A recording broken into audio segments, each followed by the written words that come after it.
एक मिनट इसको खत्म करें। ये सेंट्रल एशियन बता रहा हूँ रीजन। सेंट्रल एशिया की कजाकिस्तान, नंबर दूसरा किर्गिस्तान, ये भी आता है सेंट्रल एशिया में। तीसरा आता है ताजिकिस्तान। इससे आपको एक ऑलरेडी एमसीक्यूज याद करवाया हुआ है पाकिस्तान अफेयर में, वखान कॉरिडोर। ये पाकिस्तान और अफगानिस्तान के बीच में एक आता है कॉरिडोर जिसको कहा जाता है वखान, जो लेके जाता है ताजिकिस्तान की तरफ। तो आप देखें ये बिल्कुल ताजिकिस्तान यहाँ पे आता है।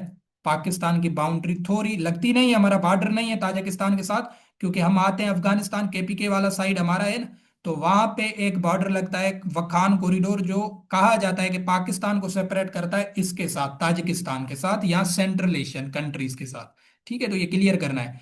तीन कंट्रीज हो गए, काजाकिस्तान, किर्गिस्तान, ताजिकिस्तान। फिर आपने याद रखना है उज्बेकिस्तान, ये वाला उज्बेकिस्तान। ये भी किस में आता है, कार्स कंट्रीज में आता है, यहाँ जिसे सेंट्रल एशियन कंट्रीज कहा जाता है। फिर लास्ट आता है तुर्कमेनिस्तान, ये वाला।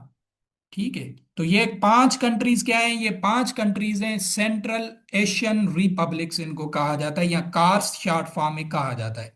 ठीक है, पेपर में ये कार्स वर्ड काफी आता है एमसीक्यूज में कि which one of the following is cars country. तो आपको ये पांचों नाम पता होने चाहिए, Kazakhstan, Kyrgyzstan, Tajikistan, Uzbekistan and Turkmenistan. ये पांच कंट्रीज हैं कार्स कंट्रीज, यहाँ ये आते हैं सेंट्रल एशिया में। किस में आते हैं, सेंट्रल एशिया में आते हैं। तो ये चौथी रीजन थी जो आपको बता दी। इसमें अभी लैंडलॉक कंट्रीज कितने आपने याद रखना, ये पांचों के पांचों लैंडलॉक कंट्रीज हैं। फाइव कंट्रीज सारे ही ये क्या है, लैंडलॉक हैं। काजाकिस्तान भी लैंडलॉक है, किर्गिस्तान भी लैंडलॉक है, ताजिकिस्तान भी लैंडलॉक है, उज्बेकिस्तान भी लैंडलॉक है और तुर्कमेनिस्तान भी लैंडलॉक है।